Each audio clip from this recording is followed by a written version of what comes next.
बिस्मिल्लाहिर्रहमानिर्रहीम, अस्सलामु अलैकुम। हकाइक टाइम्स के साथ मैं हूं सना हुसैन। चलते हैं खबरों की जानिब। केपी के सिक्योरिटी फोर्सेस की कार्रवाइयों से भारतीय प्रॉक्सी फितनतुल खवारिज के 13 दहशतगर्द हलाक।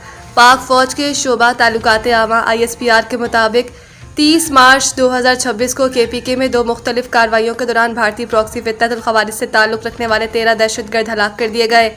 तर्जुमान के मुताबिक खवारिज की मौजूदगी की इत्तला पर सिक्योरिटी फोर्सेस खैबर जिला के इलाके बाड़ा में इंटेलिजेंस बेस्ड ऑपरेशन किया और इस दौरान फोर्सेस ने मुअस्सर अंदाज में खवारिज के ठिकाने को निशाना बनाया, जिसमें शदीद फायरिंग के तबादले के बाद 10 खवारिज को हलाक कर दिया गया।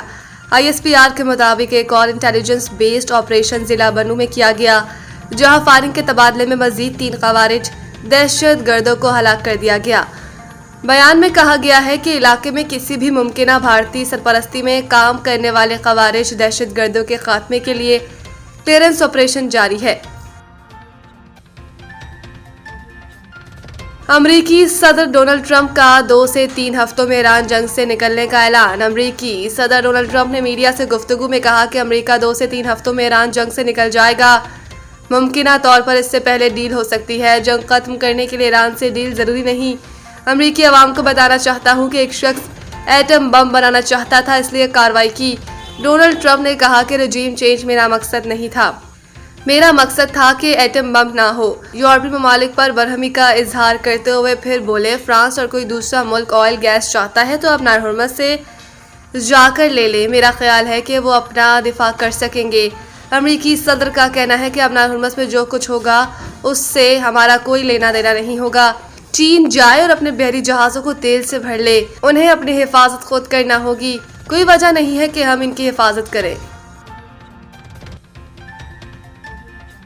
जंग खत्म करने को तैयार, जमानत दी जाए, तनाज़ा दोबारा शुरू नहीं होगा। ईरानी सदर।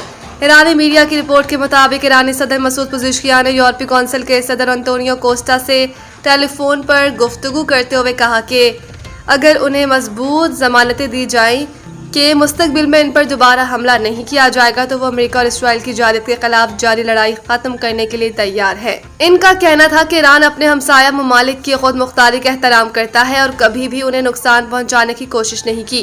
ताहम इन ममालिक में मौजूद अमरीकी अड्डों पर हमला करने के सिवा कोई ऑप्शन बाकी नहीं रहा।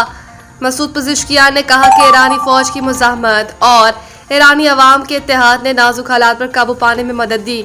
इससे कबल ईरानी वज़ीर ख़ारजा अब्बास अराग़ची ने भी कहा कि ईरान सिर्फ जंग बंदी नहीं चाहता बल्कि इसका मुकम्मल और जामिया खात्मा चाहता है।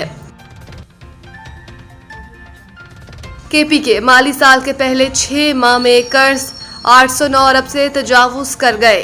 महकमे खजाना की दस्तावेजात के मुताबिक सूबाई हुकूमत ने मजबूरी तौर पर 102 तरक्याती मंसूबों के लिए कर्जे हासिल किए और इन कर्जों का हुजूम 809 अरब रुपए से तजावुज कर गया है। दस्तावेजात में बताया गया है कि सबसे ज्यादा कर्ज आलमी बैंक से लिया गया, जो इसके तहत 46 मंसूबों के लिए 392 अरब 50 करोड़ रुपए हासिल किए गए। इसी तरह एशियाई तरक्याती बैंक से 44 मंसूबों के लिए 351 अरब 80 करोड़ रुपए कर्ज हासिल किया गया। दस्तावेजात के मुताबिक जुलाई से दिसंबर तक हुकूमत ने कर्जों और सूद की मद में 25 अरब 56 करोड़ रुपए अदा किए, जिनमें 15 अरब 81 करोड़ रुपए असल कर्ज और 9 अरब 95 करोड़ रुपए सूद की अदायगी शामिल है। IPL छोड़कर PSL क्यों ज्वाइन की? एडम ज़ेम्पा ने भारतीय लीग का भांडा फोड़ दिया। एक मुकामी स्पोर्ट्स प्लेटफॉर्म को दिए गए इंटरव्यू में ऑस्ट्रेलियाई लीग स्पिनर ने कहा कि IPL छोड़ने के हवाले से कहा कि भारतीय क्रिकेट लीग काफी ज्यादा वक्त लेती है और वहां मुझे मेरी महारत के हिसाब से मुआवजा नहीं मिल रहा था, इसलिए उसे खेलते रहना मेरे लिए मुनासिब फैसला नहीं था।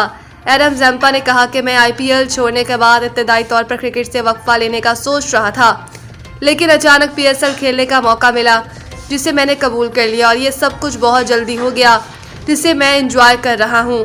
ख्याल रहे कि हाल ही में कराची किंग्स का हिस्सा बनने वाले एडम ज़ेम्पा ने टूर्नामेंट में अपनी कारकर्दगी से मुतासिर भी किया और PSL के मयार को भी सराहा। मज़ीद न्यूज़ और अपडेट के लिए देखते रहें हकाइक टाइम्स।